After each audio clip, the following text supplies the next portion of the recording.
So hi guys, welcome back sa ating YouTube channel mga katropa, mga kabady natin sa negosyo ng pagbababoyan. So ngayong araw na to, ang topic natin ay tungkol sa pig farming, mga puhunan at kitaan ngayong 2026. May market pa ba mga katropa para sa native pig? And bakit nga ba mas ligtas ang native pig kaysa sa mga puting baboy? Ang inyong agribusiness guide ngayong 2026. Ito mga katropa, Native Pig Farming Philippines, mga market, saan ba pwede itong ibenta, and magkano ba yung pwede pang kitain dito, and gaano ba kababa ang cost ng pagpipigiri kung native pig yung gusto nating alagaan ng mga hayop. So eto na mga katropa, ikaw ba ay sawang-sawa na sa mataas na presyo ng feeds o baka naman takot kang mag-alaga ng baboy dahil sa banta ng ASF mga katropa? Maraming farmers ngayon ang lumilipat sa native pig farming, pero ang tanong, bakit? Dahil dito, hindi mo na kailangang aircon ang kulungan. Well, sa mga backyard hog racer, hindi yan kaya, pero sa mga commercial, marami tayong nakikita na ganyan mga katropa. At hindi mo na kailangang ubusin ang pera mo para sa commercial feeds. Ayan, dahil alam naman natin, mabigat sa bulsa talaga mga katropa. Sabi nga nila, kung may babuyan ka ngayon, medyo nakakaangat ka sa buhay. Totoo ba yan mga katropa? Well, parang, ayun. Ewan ko, basta ganun yung pakiramdam ko mga katropa. Pero ang tanong, magkano nga ba ang puhunan dito? May bibili pa ba ng native pig mga katropa? And syempre, higit sa lahat, kikita ba talaga tayo ng malaki dito? Well, sa bidyong ito, himay-himayin natin ang native pig business plan sa pagbababoyan na siguradong magbubukas ng mata para sa inyo sa negosyong ito. Ito na mga katropa. Simulan muna natin sa pinaka-importante, puhunan. Ayan, usapang pera. Kung sa puting baboy, kailangan mo ng mga 50k pataas, sa native pig, pwede ka nang magsimula ng mga 30 to 35,000 pesos. Well, bakit? Ang 5 inahin at isang barako ay aabutin ng mga approximately 25,000 pesos mga katropa. So, ibig sabihin nito, ito yung galing pa sa bata, di ba? Sa mga maliliit pa mga katropa. And ang housing, dahil pre-range sila, net at kawayan lang. Sapat na, and mag-set aside ng mga 5,000. So, okay na yun para sa mga backyard, and kung konti lang yung aalagaan mga katropa. Sa vitamins na rin, kahit matibay sila, kailangan mo pa rin ng kaunting boost sa kanilang kalusugan mga katropa. Kaya, mag-budget tayo ng 1,000 para at least solve na yung ating babuyan. So, dito pa lang mga katropa, masasabi natin na panalo na tayo. Malaki na yung natipid natin mga katropa. Eto na, ang pagkain is zero feed cost mga katropa. Ito ang sikreto kung bakit low input, high profit ang native pig mga katropa. Hindi sila choosy. Ang paborito nila is yung madre de agua, kangkong, saging. Ayan, so pwede na rin ipakain sa kanila. At kahit mga tira-tirang gulay sa palengke, pwede yan mga katropa. So nakaranas tayo nung nag-aalaga tayo dati ng baboy na mga puti, nagpapakain rin naman talaga tayo ng mga galing sa palengke. Pero later on, na-discover natin na why not i-full blast na ng feeds mga katropa para mas mabilis lumaki ang ating mga alaga.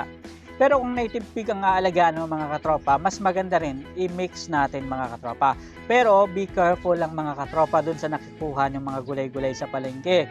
Kasi baka mamaya is contaminated yan at may ASF. So kaya natin iiwasan yung pagpapakain ng mga tira-tirang pagkain, mga galing sa palengke. Kasi nga, iniiwasan natin na magkasakit yung ating mga alaga. Kasi aminin na natin na sobrang laki talaga at sobrang taas ng puhunan na ilalabas natin. So, tinuturo ang paggamit ng 70% na forage o halaman at 30% naman na rice bran o sapal. Ganito kasi mga katropa yung normal na pinapakain, lalong-lalo na sa mga probinsya na hindi naman talaga ganon ka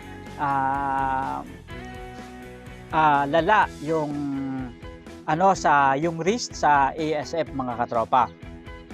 And Isipin mo na rin na malaki ang matitipid mo sa feeds buwan-buwan habang ang iba ay umiiyak sa taas ng presyo ng sakong feeds. Ikaw, namimitas lang sa bakod, pero sila gumagastos. Sila, kasama tayo doon. Gumagastos ng malaki na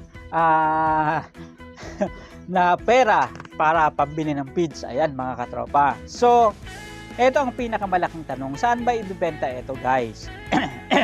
Ang lechon industry ay naghahanap ng mga native pigs. Malaki ang demand sa native pigs mga katropa. Itinuturing kasi nila mga katropa na premium ito. Mas masarap daw sabi nila na at mas malutong ang balat ng native pig. At mas healthy dahil sabi nila organic ang pakain. Pero make sure lang talaga na organic talaga mga katropa. Kasi yung iba hinahaluan na rin ng feeds. Pero sa isang banda, dahil nga sa breed nito, makikita pa rin natin naman talaga yung kagandahan ng balat kapag ito ay ginawa ng lechon mga katropa. So bukod sa lechon, ayan, nandyan din ang mga restaurant na nagluluto ng mga organic foods at native pigs mga katropa. And huwag niyong kalimutan ang mga biik ng native pig ay mabilis ibenta sa mga kapwa nyo na gustong mag-start ng farm. Ang market ay hindi nawawala. Ang totoo, kulang ang supply natin ng native pig mga katropa sa Pilipinas. Ayan. So, sa usapang kitaan naman, kung i-compute mo, ang 5 inahin mo ay pwedeng magbigay ng 80 na biik sa loob ng 1 taon mga katropa. So, ibig sabihin, kung yung native pig mo, sabi nila, mas konti ang inaanak ng native pig kumpara sa mga puting baboy. Kaya, yung 80 is okay na yun, goods na yun mga katropa, basta 2 beses manganak sa loob ng 1 taon. Ayan. And kung ibebenta mo naman ang biik sa halagang 2,500, at least magkaari ka ng mag-generate mga katropa ng mga 200,000 na mga gross income. Kung palalakihin mo at ibebenta mo pang lechon sa halagang 6,000, well, maaaring pumatok yan na maging 480,000 o kulang-kulang 500,000 mga katropa. Kung ikaw na rin yung maglilechon, ibawas mo lang ang mga gastos mo sa kuryente and mga sapal-sapal mga katropa. And malinis ang bulsa mo, ito ang negosyong hindi ka masyadong stress pagdating sa budget. Pero tuloy-tuloy ang pasok ng pera mga katropa. So tanong, handa ka na bang maging certified native pig farmer? Kung gusto mong malaman ang listahan ng mga halamang pwedeng ipakain para mabilis silang lumaki, mag-comment ka lang sa organic